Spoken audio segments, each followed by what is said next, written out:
அஸ்தாஃபிருல்லாஹ். அடியாரின் பிழைகள் அழிப்பாயே அல்லாஹ். அல்லாஹு ரப்பி அல்லாஹு ஹஸ்பி اغفر ذنوبي بفيض الحبيب.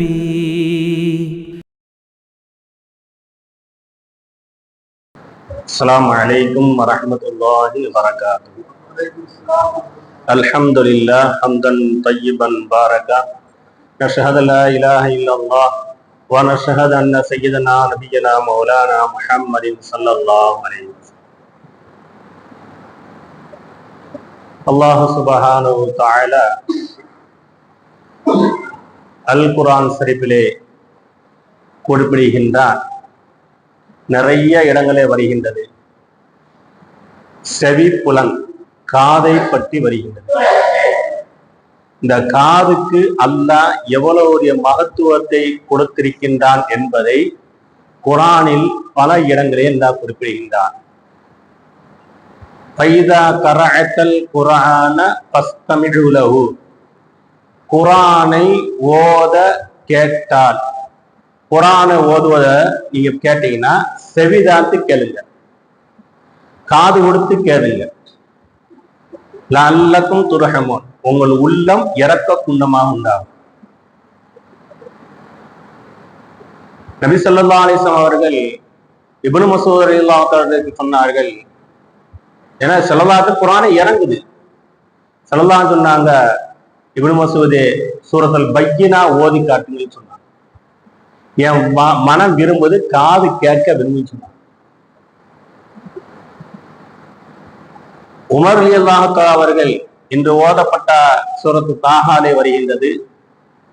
உமர் ரலியல்லாஹு தஆலா அவர்கள் ஸல்லல்லாஹு அவர்கள் தலையை கொய்ய வேண்டும் என்பதற்காக 100 ஒட்டகத்துக்கு ஆசைப்பட்டு வீட்டை விட்டு கிளம்பி வருகின்றார்கள்.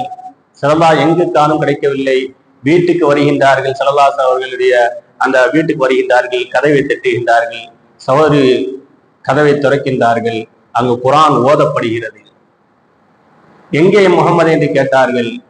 அவர்கள் இல்லை என்று சொல்கின்றார்கள். அந்த குர்ஆனுடைய வசனம் இன்னனி அனல்லாஹ் லா இலாஹ இல்லா அன ஃபஅபுதுனி என்று கேட்ட அந்த குர்ஆனுடைய வசனத்தை கேட்டவுடன், அதுதான் கேட்பது, அந்த வசனத்தை கேட்டவுடன் உமர் ரலியல்லாஹு தஆலா அவருக்கு நிலைமை மாறி சொன்னார்கள், இது என்னமோ ஓதுகின்றாயே, என்னமோ படிக்கின்றாய், அதை என்று சொல்லி காட்டு என்று சொன்னார்கள். நீங்க இப்ப குளிப்பு இல்லாம இருக்கீங்க, நீங்க குளிச்சுட்டு வாங்க, நான் சொல்றேன்னு சொன்ன பிறகு குளிச்சுட்டு வந்தாங்க. அந்த ஆயத்தை சொல்லப்பட்டது, அவர்கள் இஸ்லாத்தை தழுவினார்கள்.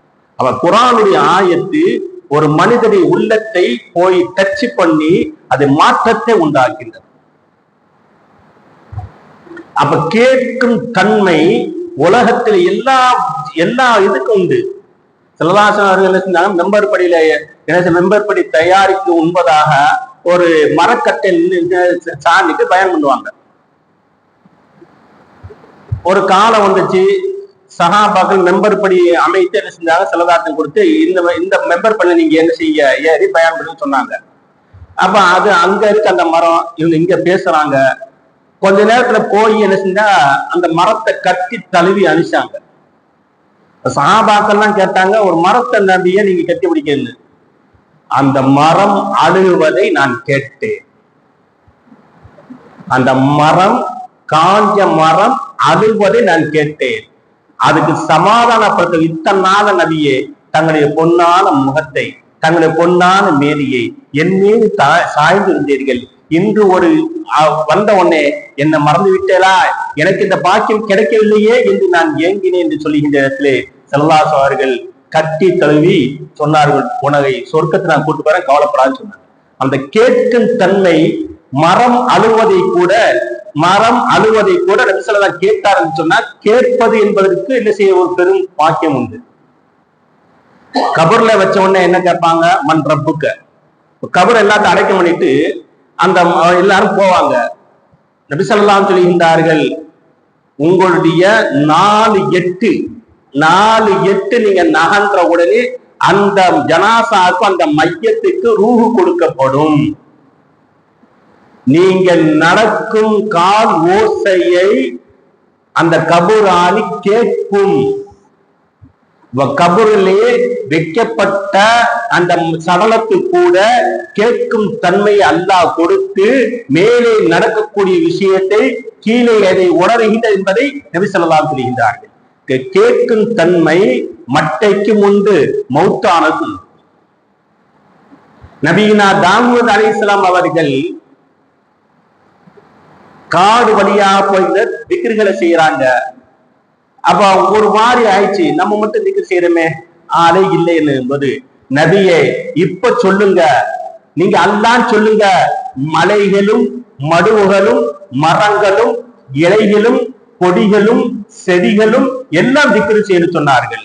அவர்கள் அல்லாஹ் இந்த திக்ரு சொன்னதே எல்லாமே சொன்னது என்று சொன்னால் அந்த ஒவ்வொரு ஜீவராசியும் கேட்கும் தன்மை இருக்கிறது. அப்ப செவி என்பது எல்லா ஜீவராசியும் அல்லாஹ் கொடுத்த ஒரு பாக்கியம். பிலாலி அல்லாஹ் அவர்கள் அருமையா பாங்கு சொல்லுவாங்க. அந்த பாங்கு கேட்டா வானவருக்குள்ள மலக்குமார்கள் அந்த பாங்கு சத்தத்தை கேட்டு வானத்துள்ள உள்ளவங்க பாங்கு கேட்பாங்க, பாங்கு சொல்லுவாங்க.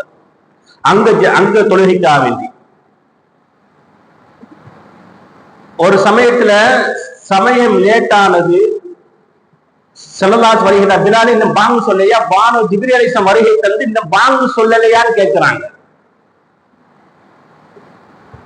நான் வீட்டை விட்டு அவசரம் வரும்போது டைம் ஆகி போச்சு, வேகமா ஓடி வந்த பாங்கு சொல்லுங்க சீக்கிரம். வானோ ஜிப்ரீல் அலைஹிஸ்ஸலாம் வந்து நிக்கிறாங்க.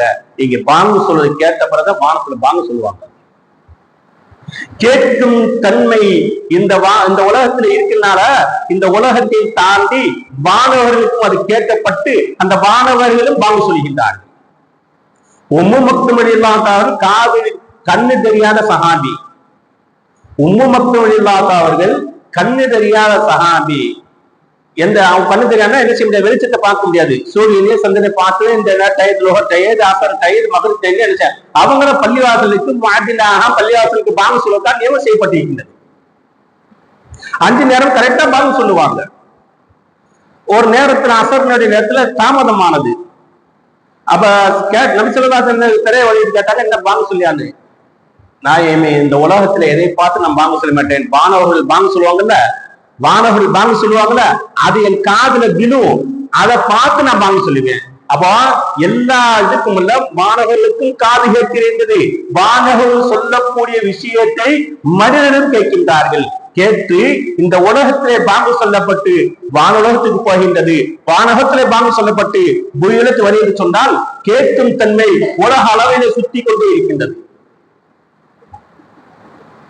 அதான் சொல்கின்றார்கள், நல்ல விஷயத்தை கேளுங்க. குரானை ஓத தெரியவிட்டால் ஓதுவத்தை கேட்க ஓத சொல்லும்படி கேளுங்கள். எத்தனையோ விஷயங்களை நாம் என்ன செய்ய நேரத்தை வீடு வங்கியத்திலே என்ன செய்த, அதனாலதான் அல்லாஹ் கேட்கக்கூடிய தன்மையை உருவாக்குவதற்குத்தான் குரானை கேட்க வேண்டும், கேட்க நிர்பந்த வேண்டுவதற்காக தான் தொழுகையை கடமையாக்கி தொழுகையிலே குரானை ஓதப்பட்டு அதை எல்லாரும் செவிதாக்கு கேட்க வேண்டும் என்ற ஒரு நிபந்தனை வைத்திருக்கின்றான். உங்களுக்கு நேரம் கிடைக்காட்டாலும் பரவாயில்ல, ஆனா அல்லாஹ் நிர்பந்தப்படுத்தினான், கேட்டே ஆக வேண்டும். குரானை நீ கேட்டே ஆக வேண்டுவதற்காக வேண்டி அல்லாஹ் அமலு மூலமாக குரானை ஓதப்பட்டு நீ நிற்கப்பட்டு நீ ஒளி செய்யப்பட்டு தக்பீர் கட்டி இமாம் ஓதுவதை குரானை நீ சவிதாத்து கேட்டே ஆக வேண்டும் என்று சொன்னால் அந்த கேட்பதற்கு அல்லாஹ் எவ்வளவு ஒரு மகத்துவத்தை வைத்திருக்கின்றான். இது தவறாக பயன்படுத்தணும் என்று சொன்னால் அல்லாஹ் அந்த காது வழிதான் கெட்டதையும் அல்லாஹ் உருவாக்கின்றான். இப்ப உள்ள காலத்துல பாத்தீங்கன்னா நம்ம போய் செல்போன் எல்லாம் பார்க்க தேவையில்லை, பஸ்ல போனா அதுவே காதுக்குள்ள நுழைஞ்சிருது. நம்மலாம் போய் செல்போன் நேற்று பாட்டெல்லாம் கேட்க தேவையில்லை, இசையெல்லாம் கேட்க தேவையில்லை. நம்ம போய் போனாது ஆட்டோமேட்டிக்கா டிவி அல்லது ரெக்கார்டிங் போடப்பட்டு காதுல திணிக்கப்படுகிறது. அப்ப அந்த உள்ளத்திலே அந்த காதுல திணிக்கப்பட்டால் மனம் மாற்றங்கள் என்பதற்காக வேண்டி அல்லாஹ் நல்ல விஷயத்தை நீ திணி, நல்ல விஷயத்தை கேளு. நம்முடைய மன்னன் அரக்கன் அவனை அல்லாஹ் கொல்வதற்கு திட்டமிட்டது ஒரு நொண்டி கொசுவை காதுக்குள்ள விட்டான்.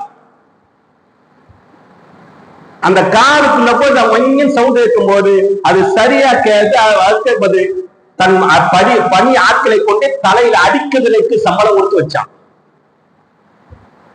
படுக்கும்போது சொல்லுவாங்க, காதை சில இடத்துக்கு போனோம்னா காதை பொத்திட்டு படுங்க. ஏன்னா அந்த கொசுக்களும் அந்த ஈக்களும் அல்லது ஜீவராசிகளும் அல்லது செவுட்டு பாம்புகளும் காது வழியாத்தான் உள்ள போகும், மூக்கு வழியா போகாது, கண் வழியா போகாது. காதுக்குள்ள அல்லாடிச்சுக்கு ஒரு திரை வச்சிருக்கான், ஒரு பசவசப்பான ஒரு லிக்விட் வச்சிருக்கான். அந்த லிக்விட் மூலமா எதையுமே அல்லாடிச்சு உள்ள எடுக்க மாட்டான். அது மீறி போகுதுன்னு சொன்னா அல்லாஹ் ஏதோ காந்து போக வைக்கிறான். அப்ப காது என்பது, செவி என்பது அல்லாஹ் கொடுத்த ஒரு மிகப்பெரிய வரப்பிரசாதம். அதை நல்லதுக்கு கேட்போம், நல்லதை பயன்படுத்தும்.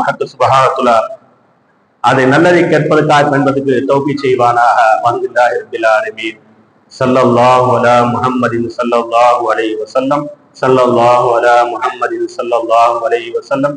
ஸல்லல்லாஹு அலா முஹம்மதின் யா ரப்பி ஸல்லி அலைஹி வஸல்லிம். அஸ்ஸலாமு அலைக்கும் வரஹ்மத்துல்லாஹி வபரகாத்துஹு. அல்லாஹு அல்லாஹ் அஸ்தக்ஃபிருல்லாஹ். அடியாரின் பிழைகள் அழிப்பாயே அல்லாஹ். அல்லாஹு ரப்பி அல்லாஹு ஹஸ்பி اغفر ذنوبي بفيض الحبيب.